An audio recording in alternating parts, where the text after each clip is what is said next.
Hello there, it's Michelle from CNC Designs. I'm an independent Stampin' Up! Demonstrator in New Zealand, and I'm going to show you how to make a really cute gift bag using one piece of our designer series paper, Stampin' Up! Paper, which is 12 by 12 inches. So here, hopefully you can see it in the video, that is the bag. Got the cute little handles. They do fold down the sides if you want. And you make a little gift card to go with the bag. So this is using our Kindest Gnomes stamp set and the matching gnome dies, as well as the Storybook Gnomes designer series paper. So I'm going to show you start to finish how to make one of these bags. There's lots of different types that you can make, and I will show more samples at the end of the video, so you can see bags made from the different papers that are available in the Storybook designer series paper, as well as I will list all the products used in the description below this video. So if you wish to recreate these, you can purchase them. If you are in New Zealand and don't already have a Stampin' Up! Demonstrator, you can go to my website, michellekritchley.stampinup.net, to order all these products. Or if you are not in New Zealand, or you already have a demonstrator, talk to them about the products that you want. I do also have a blog, and I put lots of ideas there on different things. So let's get started. So for this one, I'm using, as I said, the Kindest Gnomes stamp set. There's 4 adorable gnomes in this set, and the gnomes dies cuts out all 4 of the gnomes. It also cuts out the little mushroom house, but we won't be using that for this project. There's also other dies in this set. You can create different gnomes and little mushrooms, etc. From the die set here. You'll also need some thread. I've used for my bags the various threads from the Baker Twine Essential Pack. Comes in 5 different shades here, and so I use that for this. I used about 15 centimeters. Depends on how long you want your cord to be. This is right here to hang the card from. You also need your Memento ink, because I colored them with the Stampin' Blends, so you'll need some Stampin' Blends. If you're using Stampin' Blends, you need to stamp with the Memento black ink so it won't bleed. If you're using different ways of coloring it, any of the other black inks would be fine. So if you're using pencils or pens to color it. If you're doing watercoloring, you will need to stamp it with the Stays-On black ink to make sure that the ink does not bleed. Also, some of our brads, I use the round, this white square brads. This is our round and square brads. Comes with white and black square ones, and then it's got some mini white and black little circle ones. So you'll need 4 brads for the handles to attach. You'll need 1 12 by 12 sheet of designer series paper. So you can make this with any designer series paper that you choose, but I'm using the gnomes because they're new to the catalog. You'll need 1 piece of cardstock. This is measured at 7 centimeters by 14 centimeters and scored in the middle at 7 centimeters to make the little square. And then to layer on there, I'm using a piece of Balmy blue, which is 6.5 centimeters square. And then the designer series paper that will go on here, which I'll cut in a minute, will be 6 centimeters square to fit on there. I've already gone ahead and stamped, colored, and die cut one of the gnomes. So this is the little girl gnome with the long braids. You want to do that first before you assemble, because if you use Stampin' Blends, as you can see, it bleeds through. So you want to make sure you don't color that on top of any of the project once it's put together, because it'll bleed. And then I stamped the words, "Your kindness does not go unnoticed." Also, the words that are in the pack, "Merry Christmas and Happy New Year," fit this die. and this is from the Stylish Shapes dies. So the Stylish Shape dies, we have some of these like banner dies that give you a stitched image, circular dies, and square dies. The nice thing is because they have the stitching on both sides of the die, when you cut something out like that, then you also have a border around the negative piece, the piece left over, which you could use for something else if you want, as well as you can layer them and get a nice look of different stitching around there. So I've already die cut those for you to save time. And the paper. So the paper is the Storybook Gnomes DSP, Designer Series paper. Hopefully I can't get the video far enough away, but this is 12 by 12. I'll show you all the pieces. There are 12 pieces in the pack, 2 of each design, and they're double-sided. So this one, the nice thing with the dies, and quite often Stampin' Up! Does this, the dies will cut out some of the Designer Series paper. So let me see which dies we're looking at here. So there, that's the die. Oh, that's the die for that little gentleman there. And this is the one for the girl or guy with long braids, whichever you want to. So this paper here, you could actually, instead of stamping and coloring like what I did, you could simply die cut the images out. And so this fits any of those images. What I like about this paper as well is they've gone and done different colors, skin tones on the different gnomes and different hair colors. So you get lots of choices there. So that one has the gnomes, and on the back side we have like a snowflake pattern. That reminds me of sweaters, like, see, sweater patterns. And then there's one with the trees, the forest. There's currently I believe, an embossing folder that kind of matches this image as well. And then on the back we've got snowflakes. Then this piece here, we've got the lovely little scenes of different gnomes all around, with little foxes in the forest and the deers and the moose. And then on the other side, we've got the big mushrooms. Now again, the die here will cut out the mushroom. So you can see you could, instead of stamping and coloring the mushroom, you could just simply cut it out from the Designer Series paper. Here we've got those forest creatures in a bigger version, and then the other side is just trees. There we've got some of those lovely little mushrooms, or toadstools, I guess some people call them, and some more snowflakes. And then another scene with all the gnomes, the different types of gnomes all around with their little houses. And then the other side, some pretty, again, kind of snowflake patterns there. So when you are choosing, let me just stick this aside. When you are choosing your paper to do this, so as I said, you can do it with any Designer Series paper, starting with the 12 by 12 inch piece, which is 30.5 centimeters square. You need to be aware what if you have directional paper. So, and for this, because I've made the top of the bag fold down, so you get a different design there.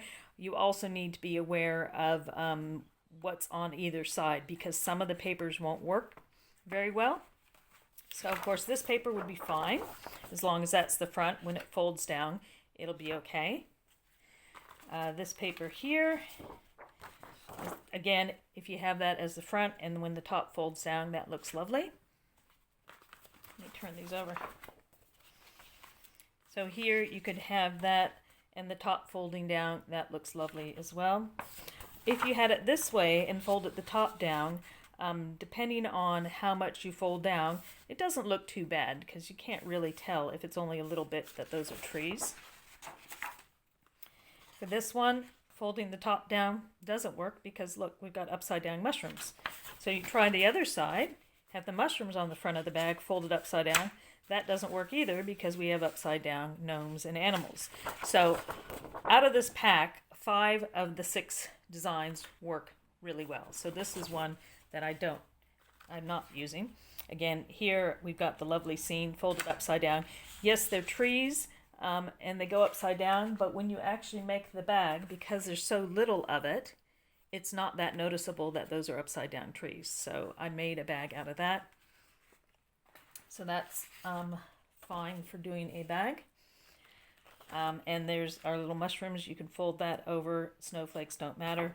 If we did this side and folded it over, we've got the upside down mushrooms. So keep in mind with your directional paper which direction you're doing things. So I am going to use this piece today, and I'll show you how to cut and score it for your directional paper. So you need to get your Stampin' trimmer. The good thing about ours is that it also has a score and a blade. So you might not be able to see the whole thing in the video, but I'll try to do my best. So when you take your paper, we're going to use the whole width of it to create the bag, but we don't need the full height because part of that height is going to be used to make the little gift card. So if you have directional paper, you need to make sure that you turn it sideways to do the first cut. If you don't have directional paper, then it doesn't matter which way you cut off. But I want to cut off a strip on one end, either the top or the bottom of the correct direction, because this is the way I want my bag to be looking. So I need this full 12 inches or 30.5 centimeters this way, and I don't need the full height on there. So I'm going to cut off 6 centimeters off the top of it, or it could be off the bottom. So you can, the nice thing with our trimmer is you can see where it's going to cut. So I could look here and see what that scene looks like and decide, do I like that scene or do I want the scene from the bottom? And if I'm using this on my mini card, I might look at what scene I'm going to end up with left when I cut the 6 centimeters off. So 6 centimeters, and that's about 2 and 1, 2, 3, 4, 5, 6 eighths, looks like. No, not 6 eighths, 6 twelfths, I think. Just below 2.5 inches. So 6 centimeters. Trim that off. And then this is what we're going to score in a minute. That's going to become our bag. So with this piece that you have, which is now 6 centimeters by 30.5 centimeters, you want to cut 12 centimeters off of it, which is roughly 4 3/4. So again, you can decide if you want to use that for your card front. You can decide, what scene you like versus the other side. So I could maybe turn it around if I like that scene better. I think they pretty much look the same because they do repeat. So I'm going to take 12 centimeters off one side.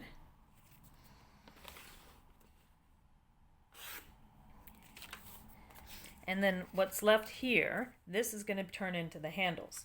Now, this 12 centimeter one, I'm going to cut to make the mini card in half and use 6 centimeters, and I'll have 6 centimeters left over. But if you want a bigger card, I just wanted to show you, you can do a bigger card and see if I turn that over that way, that's the exact design I used, I could then do a bigger note card. So if you want the bigger note card, leave it at the 12 by 6, and then you just have to double up those other measurements I had for the Balmy blue and the basic white, and you can make yourself a bigger note card from that piece. But for today, we're doing 6 by 6. So this, I know I'm going to want it to be 6 by 6, so I will cut it down to 6. And then one of these I don't need and one I will use. So it's up to me in the end if I want to use that side or if I want to use the back side. So I'll set that aside. Piece left over is now 6 by 18.5 centimeters, I believe. Yep. So that's 6 by 18.5. This is going to make the handles. Now the handles are going to be folded over so they're nice and sturdy and thick. So for this one, before I cut it, I'm going to score it. So I want to score it at 1 centimeter increments. So I put at 1 centimeter. This time I'm going to get the gray scoring tool and score at 1 centimeter. So I've got 1 centimeter there, and I'm going to move it up to 2 centimeters. And I'm going to keep it nice and flat at the top. You can also have, there's measurements halfway down, so you can double, if it's long enough, you can check that you're lined up nice there. But if I have it flush at the top, it should be lined up fine. And now I'm going to do 2 centimeters. Now the other side, I don't need to do 3 centimeters because that's actually where I'm going to cut. But the easiest way to show you is just to flip it around and do the same thing on the other side. So we got 1 centimeter. And then go over to 2 centimeters.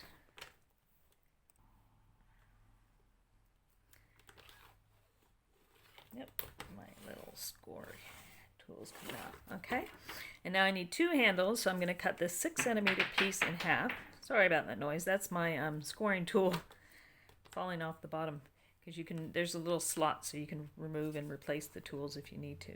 So now I'm going to cut this at 3 centimeters. So I have 3 centimeters showing on either side because it's 6 centimeters, and I know where the center is. So this time I'm doing the dark one to cut it in half. So that's going to give me 2 handles. And now I'm going to score the other. So now I'm going to score what we've got left, okay? So we've got 30.5 centimeters this way and 24.5 centimeters high. So the top, if you turn it sideways, this is the top and that's the bottom. And both of those are going to be scored at 3 centimeters. Now to make sure I don't accidentally cut, I'm going to take the cutting blade off. So if you slide the blade all the way down to the bottom of your trimmer, there's a little like notch there. So if you hold to top and angle it when you get to the notch, you can slide it out. See, mine's pretty worn. You can slide it right out, and that way I'm not going to accidentally cut when I want to score. So I've taken the blade out. I'm going back here. So at the top, both ends are going to be scored the same. So they're both going to be done at 3 centimeters. So this is essentially the long side. So I'm going to do 3 centimeters with the scoring tool. And then I'm going to flip it around and do 3 centimeters at the other end. Now, I do have a video about it, but just to remind people, if you're from a country that doesn't use metric, don't panic. Because if you have the trimmer, we've got the metric and the imperial. So where I say 3 centimeters, you can look to see what the conversion is into inches. Or if you have this trimmer, just do as I say, because you got the metric right there on the trimmer. But if you look at the numbers, you can convert it easily. So 3 centimeters here is just under 1 1/4. So the 3 lines under there. Don't ask me to do math at the moment. Brain's not working. So that's how you can figure out the measurements. So the top and the bottom are scored at the exact same place. Then we do one side at 1 1/2 centimeters. I'm just checking my notes are right. So 1 1/2 centimeters. And then we slide it over to 13 centimeters.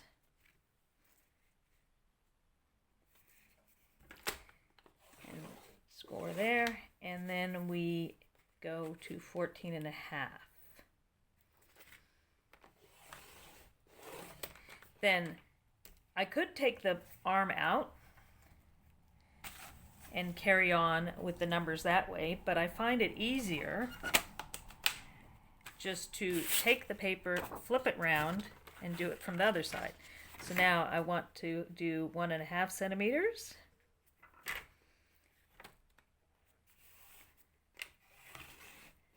And then I want to do 3 centimeters.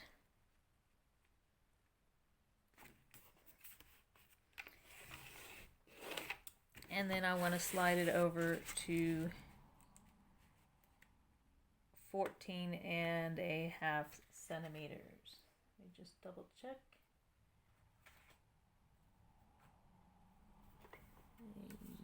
Yep.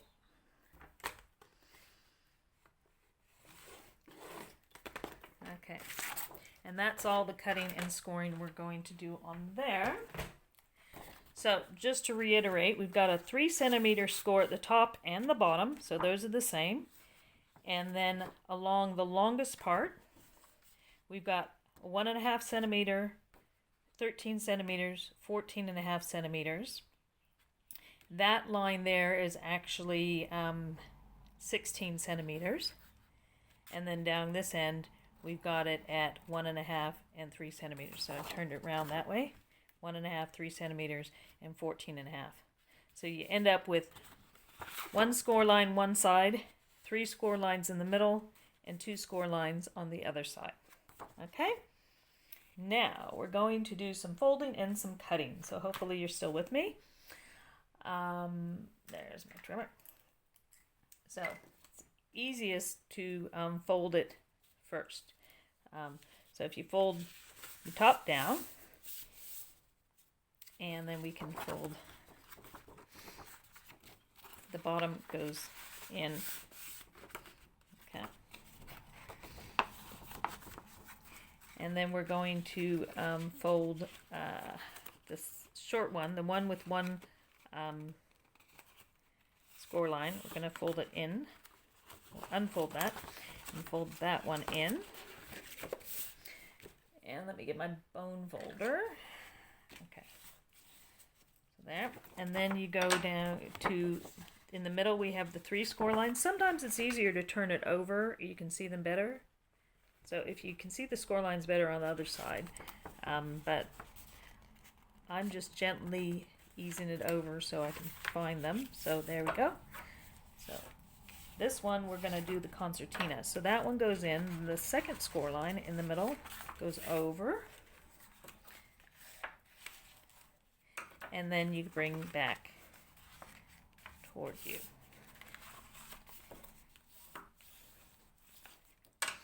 And now on the final end we have 2 score lines. So we put one in, and then the other one goes out. Okay. So that's how it's looking at the moment. And now you can see this score line, the one that had only 1 score line is going to be glued to the one that had the 2. And that's going to give us the look of our bag that makes it look folded in. Okay. Now we got to do a little bit of trimming. So on the bottom, where we have just the 1 score line, we want to cut from the bottom up, and we are going to cut that piece off. This is the bottom only, so that piece is going away. We don't need that. Then go to the middle section, and that first score line in the middle section we're going to cut up. Now again, if you can't see your score lines, if you fold it over, sometimes it's easier because that way you can then see how far up to cut it, because see, I'm just stopping right at that score line. Then we're going to skip that line there and go to the next one over, okay? And just cut that up. And then at the very bottom end, this is where we had the 2 score lines, the side we had 2 score lines.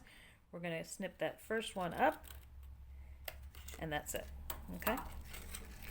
So when you look at the bottom of it, we've got that piece gone. This wide piece is snipped, and this wide piece is snipped. So those 2 are identical, and those 2 are identical.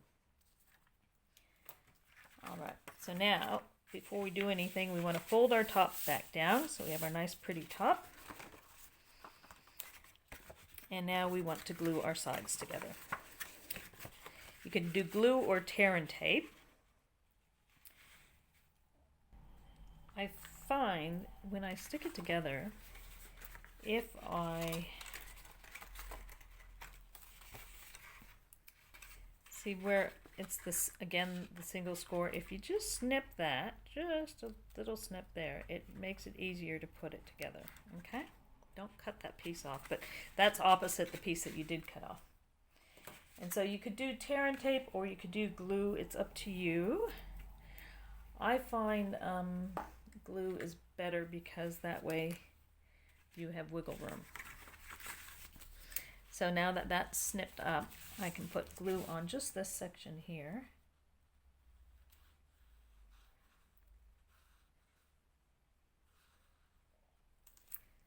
And bring this one right over to it. Line up the top and the bottom. And because it's glue, I can wiggle it into place if I need to.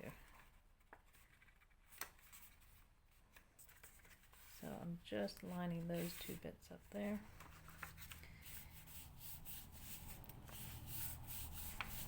Giving it a good press.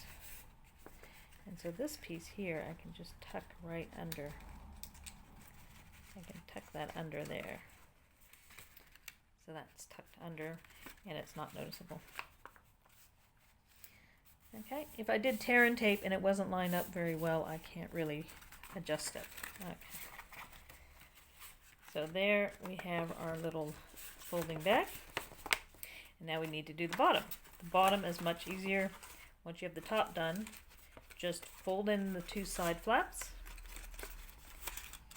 And fold down one of the tops. Now decide which is front and back. I always think that little slit open should be the back.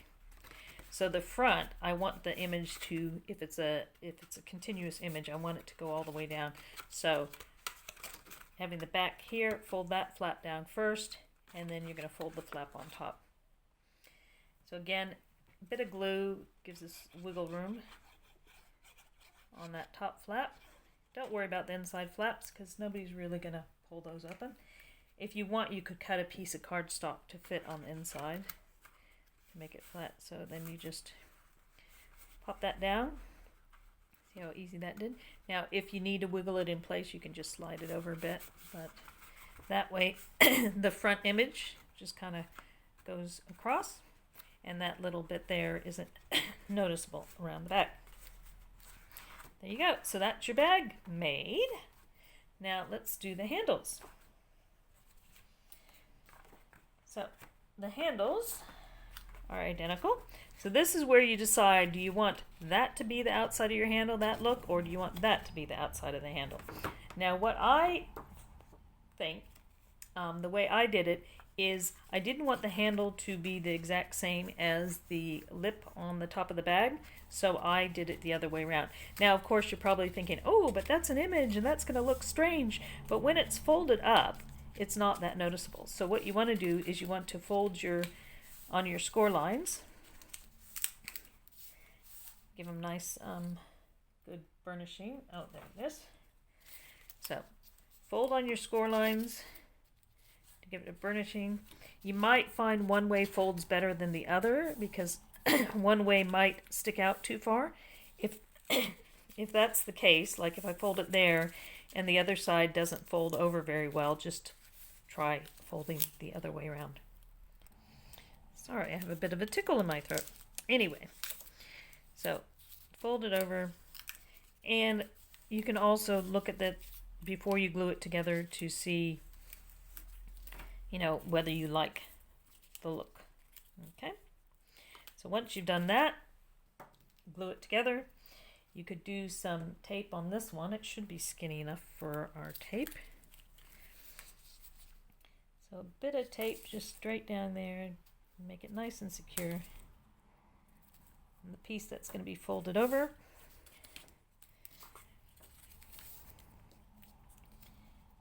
because it should not need to be wiggled into place since this is nice straight line.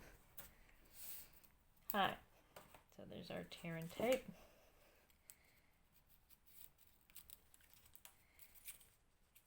Peel that off. And I start in the center when I fold it over, because that way any discrepancies will be pushed out the ends. So start in the middle where you fold it and slide it out to the end. There you go. And even if you use glue, I would still suggest the same thing, because then that also leaves any excess glue being pushed out the side. So push down the center, and when you're happy with that, you can just simply push it out to the end. Okay? Now, we need to make sure our handles are going to bend. Now, it's quite flexible. You'll notice it's much stronger than just a single piece of paper. So get your bone folder and give it a good rubbing down. Twist it up, help break up those fibers. Get it so it'll curve a bit. And there you go. That just helps to break up the fibers and makes it curving. Okay. So then you need a hole punch. Now, if you don't have a hole punch, interesting thing is these dies come with this little tiny die here. That's a little circle. Now, I believe that little circle is meant to go in the hat that makes a different gnome, because you see how it fits nicely in there, in that die. So I think that's meant to go there, so if you want a hole in the hat of the other little gnome, you can get a little hole and I guess attach a string or use it for some other reason. So there is that little circle there. So you could use that, put it on the end here, and run it through your die cutting machine to get the hole in there. But we do need holes in here as well. So if you don't have a hole punch, you were going to do that, you would need to do your 2 holes on either side of this, of your bag, before you stick the bag together, because we can't run the completed bag through the die cutting machine. That's just a tip for you if you need a little hole punch. There's a die for it. But I'm just going to take mine and just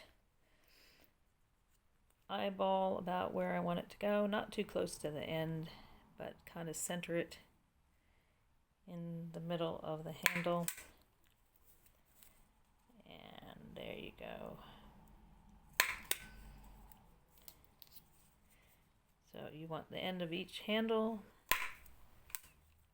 That will allow the brad to fit in there, and then it also allows the handles to move down. Originally I was thinking of maybe gluing these handles together, but I'm just going to redo this one. I like the flexibility of having the brads. So then you put 2 hole punches in here. Now, because I've created this for a big event, for our Crafternoon event, I made a template, because then I could just pass it to everybody and they could quickly do their hole punch. So if you're going to make several of these bags, it's a good idea to use some scrap paper to make a template, the width of your bag, pre-punch where you want the holes to be, and then when you are doing it multiple times, you can just simply slide that in, put your hole punch where you can see the hole, and you'll have it in the same spot on every bag. And then I'll just turn it over, and 2 hole punches on the other side.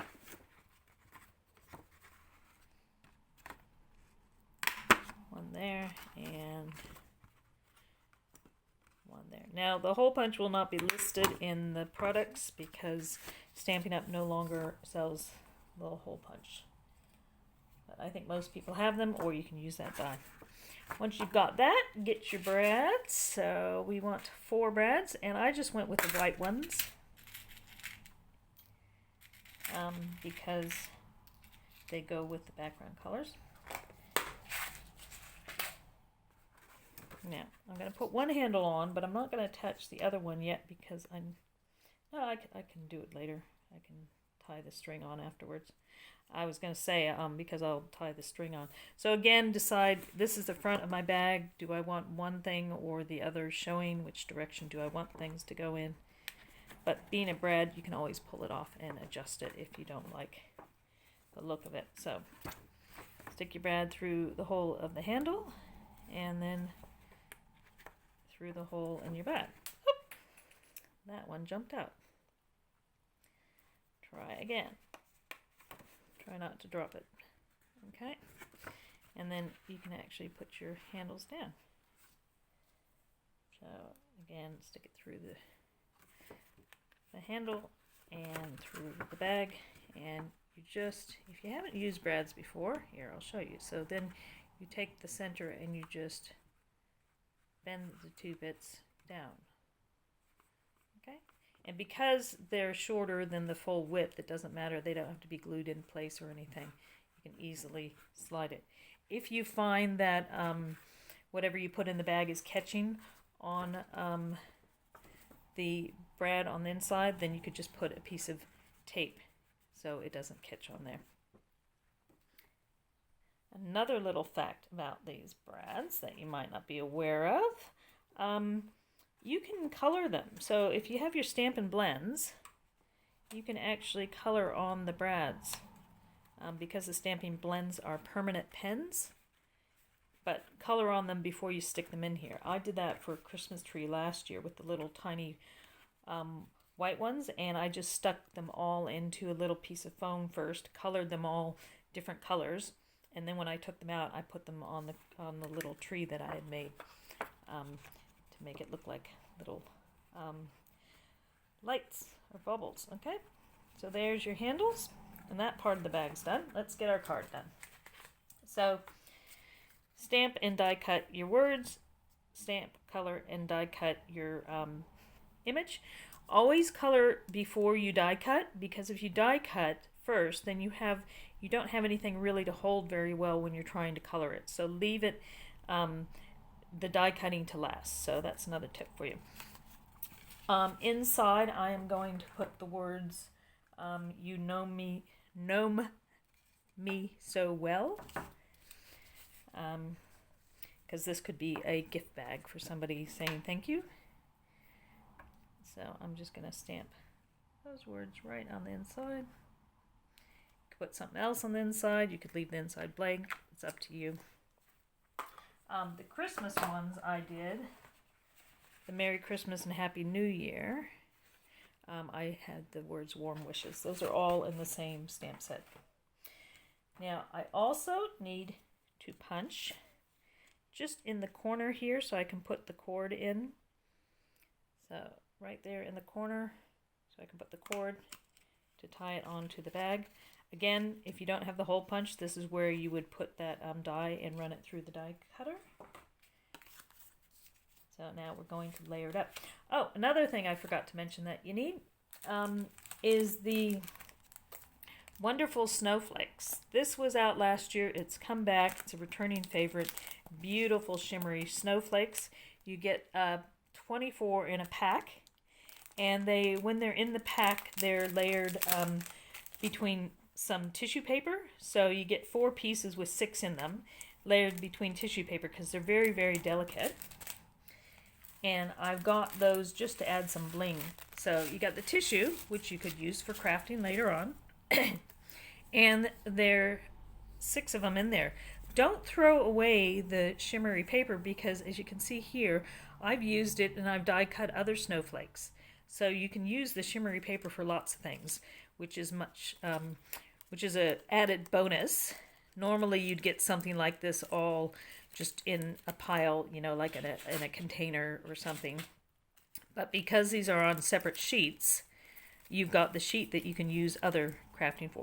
So they're only attached by the little tips. So I think it's 6 little tips. So you just gently pull them out from those tips. And then I've got all that lovely foil kind of the pearlescent that I can use for other things. So one side is pearlescent and the other is flat white. So if you want it to be a different color, you could turn it over and sponge it, use your blending brush or something to give you a different color there. You could even color it with your Stampin' Blends if you want. But this is the, hopefully you can see this, there's a bit of a shimmer. So that's shimmery and that is not. So when you stick it down, remember the shimmery side. So I'm just going to use glue just to pop these down. So it's just a simple layering of your blue cardstock. If you wanted some more texture, you could emboss the blue cardstock first, but the way I have it set up, you're not going to see a lot of it. Hopefully I put that on the right side. Yep. You're not going to see a lot of that. And then I need my DSP. So I could put that image there and have the gnome and the snowflake, but that looks a bit too busy for me, and I want it to match the top of the bag. So I'm going to turn it over that way and put the lovely snowflake down. And but it's up to you how you want to use your extra DSP. So basically, as you've seen in this example, from one 12 by 12 inch piece of designer series paper, you can make one bag and a gift card, either that size or that size. If you make that size, you have one little piece left over for something else.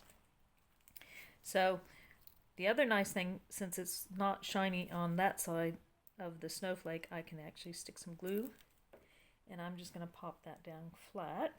I'm going to have it stick out the edge slightly just to give it some interest. Then I'm going to put my words down.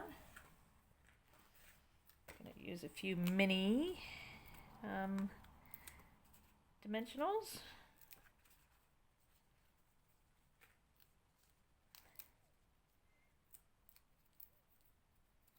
So just pop the words down wherever you want them to be. You could have it up higher so the snowflake shows up, or down lower. It's up to you. And then the gnome, I'm going to give him the bigger dimensionals.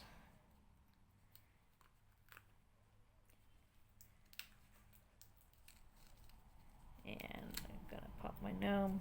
I want some of the snowflake to show up, so I'm just going to pop him there. Have him maybe standing on top of the words. And I need to tie my cord on, which I have now misplaced. So get your cord that I believe is about 15 centimeters. Baker's twine. And pop it through the hole. Try to pop it through the hole. There we go. And then I just tie a knot on the end. So, where's my bag? If you tie the knot, you can always undo your brad to put it back in, but if you haven't tied the knot yet, you can just slip it through there to tie your knot. I just put a little knot on the end. Just easier when you're not on camera and you don't have sticky fingers.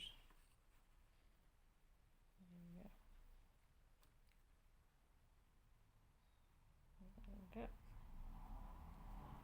Yeah. So there's my frayed knot. So then it just hangs down like that. And so you got your handles there. Your little bag stands up like that. A little top heavy because of the note card, but once you have your things in there. So just to show you, you can put a chocolate bar in there, and that's the other reason the handles going that way are very convenient, because you can open it up, put a nice big chocolate bar in there, and there you go. Other things you can fit in there, popcorn, microwave popcorn bag, pop that in there, movie night for somebody, and then some other little things. You could use some tissue to put at the top. What else can we fit?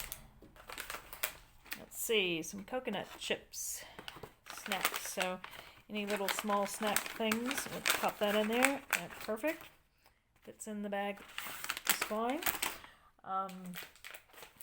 If you're wishing somebody well, and if they're sick or anything, you can put some throat lozenges in there. Fits perfectly there. I've even got some rice-a-roni. Let's see if that, yep, that fits in there just fine. So lots of things you can stick in there as gifts. Some socks, gloves, etc. Anything you can think of. It's a nice size bag. The bag dimensions in the end up being 3 centimeters deep, 11.5 centimeters wide, and I believe it's 18.5 centimeters tall. So it is a pretty decent sized bag.